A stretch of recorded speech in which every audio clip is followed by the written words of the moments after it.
Swastiastu, Waton. Pada kesempatan kali ini, kami dari kelompok 3-1 akan membawakan materi mengenai teori probabilitas 2. Sebelum lanjut ke materi, maka izinkan kami untuk memperkenalkan diri. Dengan saya, Chandra Mahadewi, dan rekan saya, Mita Maharani.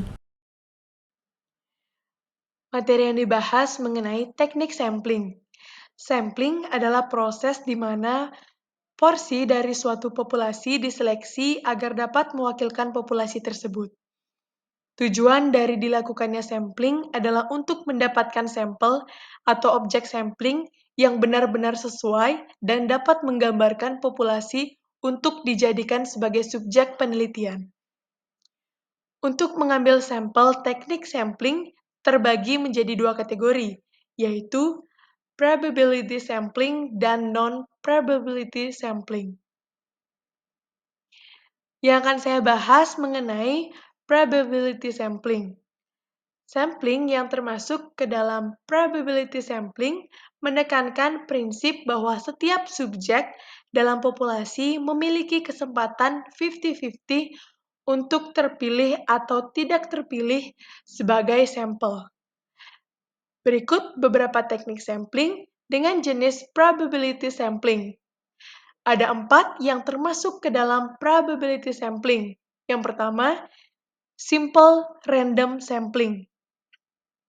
Yang kedua, proportional stratified random sampling.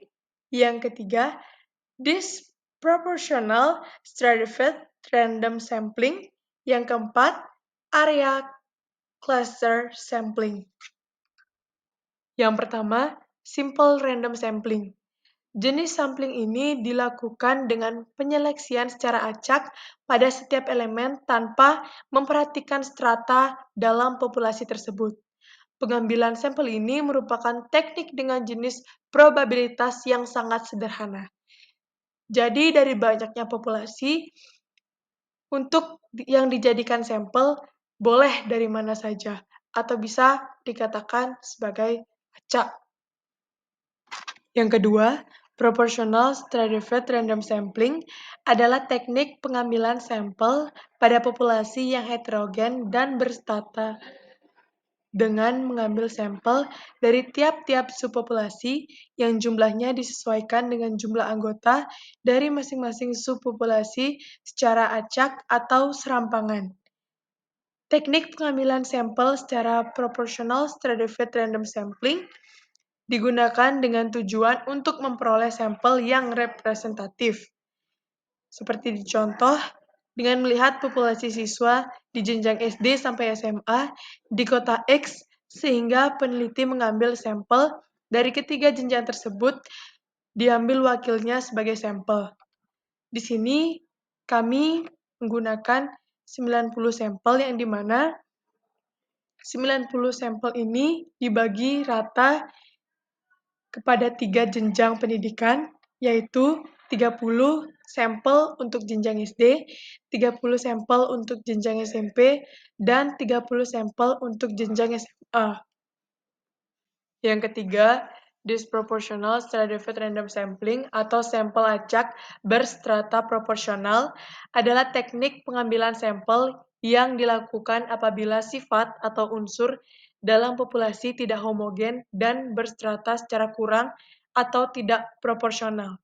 Seperti contoh yang diambil di kota X, lebih banyak populasi SMA. Agar mewakili populasinya, maka jumlah masing-masing sampel disesuaikan dengan keadaan sebenarnya. Di contoh, kami menggunakan 90 sampel, yang dimana terdiri dari 40 sampel jenjang SMA, 30 sampel jenjang SMP, dan 20 sampel jenjang SD. Yang terakhir pada probability sampling adalah cluster sampling atau area sampling. Teknik ini digunakan bila objek yang akan diteliti atau sumber data sangat luas, misal penduduk suatu negara, provinsi, atau kabupaten. Misalnya, kita akan meneliti tentang sistem pendidikan di Provinsi Bali.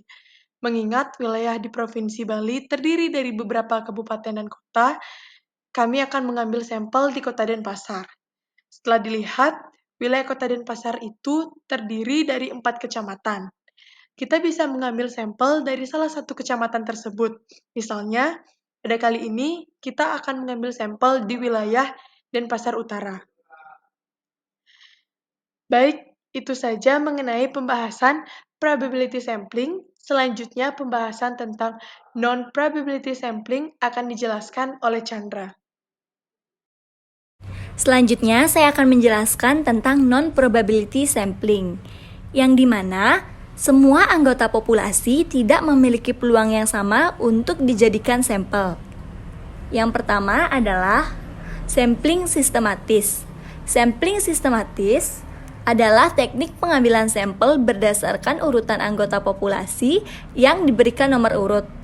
Di sini saya menggunakan contoh nomor absen, yang dimana diambil sampel dengan nomor huruf genap. Jadi, nomor urut ganjil tidak memiliki peluang yang sama untuk dijadikan sampel. Sampling kuota. Sampling kuota adalah teknik untuk menentukan sampel dari populasi yang mempunyai ciri-ciri tertentu sampai jumlah atau kuota yang diinginkan. Misalnya, pengambilan sampel di kota A dengan kuota 40 orang. Jika kuotanya terpenuhi, maka pengambilan sampel akan diberhentikan. Sampling insidental. Sampling insidental adalah teknik penentuan sampel berdasarkan kebetulan, yaitu siapa saja yang bertemu secara kebetulan atau insidental dengan peneliti dapat digunakan sebagai sampel. Contohnya, kita akan meneliti pedagang. Maka para pedagang yang bertemu dengan peneliti dapat dijadikan sampel. Namun tidak semua pedagang memiliki kesempatan yang sama untuk dijadikan sampel. Purposive sampling, teknik penentuan sampel dengan pertimbangan tertentu. Misalnya, akan melakukan penelitian tentang pendidikan, maka sampel sumber datanya adalah orang yang ahli pendidikan. Pada purposive sampling, adanya unsur kesengajaan. Sengaja memilih sampel yang lebih baik daripada yang lainnya. Snowball sampling atau bola salju. Semakin lama menggelinding, maka semakin besar. Contohnya, meneliti 1 orang berkembang menjadi 3 orang dan lebih banyak lagi.